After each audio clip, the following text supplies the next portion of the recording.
बार फिर कक्षा 8 का विषय सामाजिक का प्रश्न पत्र मॉडल पेपर लेकर हाजिर हुआ हूँ। जो आपके बोर्ड परीक्षा में 8वीं बोर्ड में किस प्रकार के सामाजिक का जो पेपर आएगा उसी के आधार पर है ये नमूना प्रश्न पत्र है, जिससे आपको पढ़कर समझकर जिसमें आपको बहुत सारा फायदा होगा इससे कि 8वीं में आप बोर्ड में आपको किस प्रकार के प्रश्न आएंगे और किस प्रकार आपको उत्तर देने हैं, उसके आधार पर ये मॉडल पेपर बनाया गया है। तो देखिए इसमें किस प्रकार के प्रश्न पूछे जा रहे हैं। प्रश्न देखिए, पहला है नोट प्रश्न संख्या 1 से 11 तक एक अंक के हैं प्रत्येक प्रश्न। पहला प्रश्न दे रखा है, स्त्री पुरुष तुलना नामक पुस्तक किसने लिखी है। स्त्री पुरुष नामक जो पुस्तक है वह किसने लिखी है। अ में है पंडित रमाबाई, ब में है ताराबाई शिंदे, स में दे रखा है राजा राम मोहन राय और द में दे रखा है स्वामी विवेकानंद। तो इसका राइट आंसर है वो आपके हो जाएगा ब। इसमें वह राइट है क्योंकि ताराबाई शिंदे ने स्त्री पुरुष तुलना नामक पुस्तक लिखी थी। दूसरा प्रश्न देखा है, जलियांवाला बाग हत्याकांड के विरोध में किसने ब्रिटिश सरकार को नाइटहुड की उपाधि वापस लौटा दी। नाइटहुड की उपाधि थी वह किसने इसके विरोध में वापस लौटा दी थी। अ में दे रखा है रविंद्रनाथ टैगोर ने, ब में महात्मा गांधी ने, स में है चित्तरंजन दास ने और द में उपयोग सभी ने। क्या इन सभी ने लौटाई थी? नहीं। तो इसमें जो इसकी उपाधि जो वापस लौटाई थी वह लौटाई थी आपके इसमें रविंद्रनाथ टैगोर ने। इसमें अ है आपके राइट है, अ इसका सही उत्तर है। तीसरा प्रश्न है, विश्व की प्रमुख खाद्य फसल है। विश्व में प्रमुख खाद्य फसल कौन सी है? गेहूँ है, ब में चावल है, स में मक्का है, द में जौ है। तो विश्व की जो प्रमुख खाद्य फसल है वह है इसमें गेहूँ, अ है इसका राइट आंसर है। अगला देखिए चौथा प्रश्न है, भारत की जनसंख्या का औसत घनत्व कितना है। जनसंख्या का औसत घनत्व पूछा है। तो इसमें देखो अ में दे रखा है 392 प्रति व्यक्ति वर्ग किलोमीटर, 320 प्रति व्यक्ति वर्ग किलोमीटर, 51 प्रति व्यक्ति किलोमीटर और 200 प्रति व्यक्ति है जो वर्ग किलोमीटर। तो इसका राइट आंसर आपके अ हो जाएगा 392 प्रति व्यक्ति वर्ग किलोमीटर। पांचवा प्रश्न है, मृदा निर्माण को प्रभावित करने वाला प्रमुख कारण कौन सा है, कारक बताना है। तो मृदा को जनक शैल भी प्रभावित करते हैं, उच्छ्वास भी प्रभावित करते हैं, जलवायु भी प्रभावित करते हैं। तो इसका राइट आंसर हो जाएगा आपके द उपयोग सभी हैं वह मृदा को प्रभावित करते हैं। छठा प्रश्न है, निम्न में से कौन सा मौलिक अधिकार नहीं है। मौलिक अधिकार कौन सा नहीं है? समानता का अधिकार मौलिक अधिकार है, स्वतंत्रता का अधिकार मौलिक अधिकार है, शोषण के विरुद्ध भी मौलिक अधिकार है, लेकिन द है वो संपत्ति का अधिकार है, ये आपका मौलिक अधिकार नहीं है। तो इसका जो राइट आंसर हो जाएगा वो आपके हो जाएगा द, छठे में हो जाएगा द आपके। सातवां प्रश्न देखिए, सातवां प्रश्न है, भारत की सबसे बड़ी अदालत कहाँ है। नई दिल्ली में है, जयपुर में है, लखनऊ में है या अहमदाबाद में है। तो इसका राइट आंसर हो जाएगा आपके सातवें में हो जाएगा अ, ये है नई दिल्ली में। भारत का सर्वोच्च न्यायालय कहाँ स्थित है? नई दिल्ली में। तो इसका राइट आंसर आपके हो जाएगा द, भारत की सबसे बड़ी अदालत नई दिल्ली में।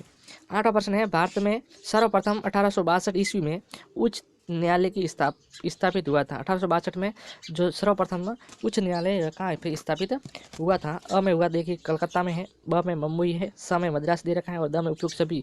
तो इसमें जो 1862 ईस्वी में जो स्थापित हुआ था जो उच्चतम न्यायालय वह भारत के कलकत्ता शहर में स्थापित हुआ था, यानी इसका अ है वह आपके राइट है।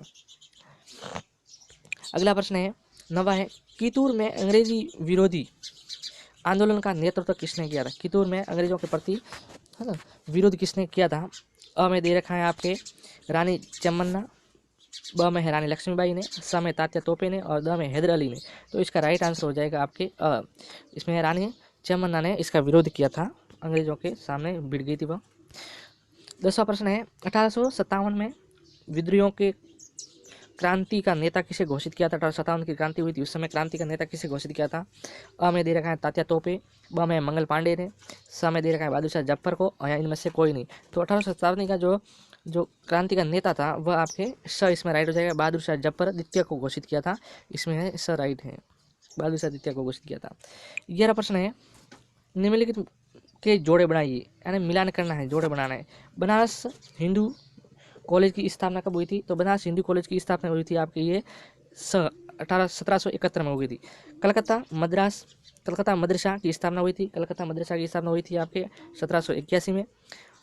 वुड डिस्पेंस क्या है। वुड डिस्पेंस इसकी जो स्थापना हुई थी तो तीसरे में हो जाएगा आपके द 1854 में। और शिक्षा अधिनियम पारित होना ये है आपके ब 1835 में।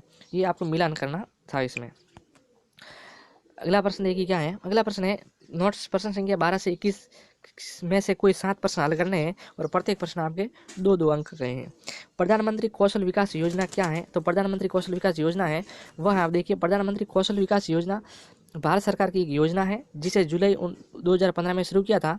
इस योजना से युवा को 2022 तक क्या करना है, रोजगार में प्रशिक्षण प्राप्त करवाना है, ये इसका प्रमुख लक्ष्य था। यहाँ पे उत्तर मैंने दे रखा है, ये देखो, ये इसका उत्तर है। प्रधानमंत्री जीवन कौशल योजना भारत की एक योजना है जिसे जुलाई 2015 में शुरू किया था और इस योजना के तहत जो बेरोजगार युवा हैं उनको रोजगार के प्रति प्रशिक्षण उपलब्ध करवाना, यानी उनको जागरूक करना, उनको नया सिखाना।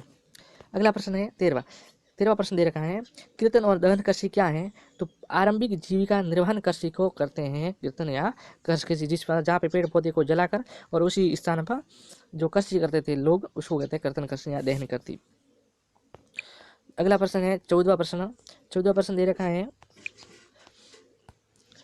विटिकल्चर क्या है? तो विटिकल्चर है द्राक्षा फलम संबंधित उद्यान विज्ञान की एक शाखा है। द्राक्षा फलम या अंगूर विज्ञान, अंगूर फल होता है, अंगूर उससे संबंधित उद्यान होता है, उसकी एक शाखा है, उसको बोलते हैं वर्टिकल्चर।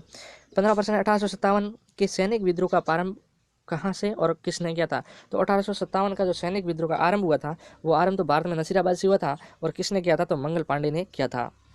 16वां प्रश्न है, भारत में प्रथम सूती कपड़ा मिल कब और कहाँ खोली गई? तो भारत में सर्वप्रथम सूती कपड़ा मिल 1818 में कलकत्ता में खोली गई थी। 1818 में कलकत्ता में खोली गई थी। 17% रॉलेट एक्ट का प्रबल विरोध किसने किया था? तो रॉलेट एक्ट का प्रबल विरोध महात्मा गांधी ने किया था, आपको पता होगा। 18% है, भारत में अंग्रेजों ने पहली फैक्ट्री की स्थापना कब और कहाँ की थी? तो 1800 भारत में 1608 में मुसलीपट्टनम में ये फैक्ट्री की स्थापना की थी अंग्रेजों के द्वारा, सर्वप्रथम भारत में स्थापित की थी मुसलीपट्टनम में, दक्षिणी तट के इलाके पर, जो 1608 ईस्वी में की गई थी। 19वां प्रश्न, धर्मनिरपेक्ष का अर्थ बताना है। धर्मनिरपेक्ष का क्या अर्थ होता है? तो किसी राज्य राजनीतिक और धार्मिक मामलों से दूर रखते हैं, यहाँ सरकार को कोई भेदभाव नहीं करे, उसे धार्मिक निरपेक्षता का अर्थ होता है।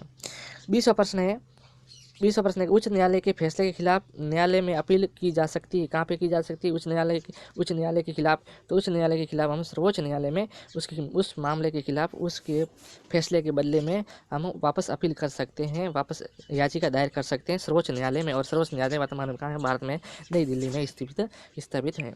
21वां प्रश्न दे रखा है हमारा, अल्पसंख्यकों के लिए हमें सुरक्षात्मक प्रावधानों की जरूरत क्यों पड़ती है? अल्पसंख्यकों के लिए विशेष प्रावधान क्यों करती है सरकार? ये करने की क्या आवश्यकता है? उसके बारे में, प्रश्नों के बारे में मैं कुछ थोड़ा बहुत लिखना है।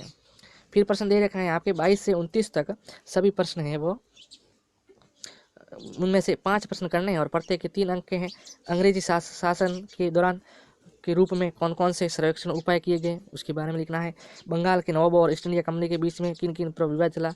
नवाब थे बंगाल के और ईस्ट इंडिया कंपनी के बीच में आपसी विवाद क्या था, है ना? उन विवादों को लेकर किस प्रकार विरोध हुआ ईस्ट इंडिया कंपनी का, नवाबों ने किया, है ना? उसके बारे में लिखना है। और वुड डिस्पेंस क्या है ना? इसके बारे में विस्तार से लिखना है आपको। 25वां प्रश्न, धात्विक और अधात्विक खनिजों के 100 उदाहरण अंतर स्पष्ट करना। धात्विक और अधात्विक खनिज के 2 उदाहरण लिखने और थोड़ा बहुत उसमें लिखना है कि धात्विक खनिज इस प्रकार होते हैं, अधात्विक खनिज इस प्रकार के पाए जाते हैं। 26वां प्रश्न, मानव संसाधन विकास क्या है? मानव संसाधन विकास की परिभाषा लिखनी है। सदा उद्योगों की अवस्था के कौन कौन से कारक प्रभावित करते उद्योग हैं, उनको प्रभावित करने वाले प्रमुख कारक क्या हैं, कारकों के विस्तार की विवरण करनी है। और 28वां प्रश्न है, 28वां प्रश्न देखा है, एक धर्मनिरपेक्ष राज्य किन किन उद्देश्यों को प्राप्त कर सकता है? धर्मनिरपेक्ष राज्य होता है वह किन किन उद्देश्यों की प्राप्ति कर सकता है, उसके बारे में हमें डिटेल में थोड़ा बहुत लिखना है। फिर हमने 29वां प्रश्न आ जाता है। 29वां बड़ा प्रश्न है। क्या प्रश्न है 29वां प्रश्न में दे रखा है कि आप ऐसा क्यों मानते हैं कि आपराधिक न्यायालय व्यवस्था के किन लोगों को अपनी अपनी अलग अलग भूमिका निभानी चाहिए? 2 कारण बताने हैं। और फिर प्रश्न दे रखे हैं आपके 30 से 31, है ना? दोनों प्रश्न है, दोनों 5-5 अंक के बड़े प्रश्न है, निम्नात्मक प्रश्न है। विस्तार से आपको 2-3 पेज पढ़ने तभी आपको नंबर मिलेंगे। 5, स्वदेशी आंदोलन के रूप में क्या क्या परिवर्तन आए, विस्तार से समझाना है आपको। इसी के अथवा देगा खिलाफत आंदोलन और असहयोग आंदोलन का वर्णन कीजिए। यदि आपको ऊपर वाला नहीं आ रहा है तो इस आंदोलन के बारे में आप वर्णन कर सकते हैं। 31वां जैव मंडल व पारित तंत्र में अंतर स्पष्ट करना है। यहाँ इसी के अथवा में है भूमि संसाधनों का सर्वेक्षण रिपोर्ट किस प्रकार तैयार की जाती है, उसको विस्तार से बताना है। वीडियो अच्छा लगे तो लाइक कीजिएगा, चैनल को सब्सक्राइब करना ना भूलिएगा। मिलते हैं नेक्स्ट वीडियो में नए मॉडल के साथ, नए जोश, नए उमंग के साथ। जब तक ये मुझे अनुमति दीजिए। जय हिंद, धन्यवाद।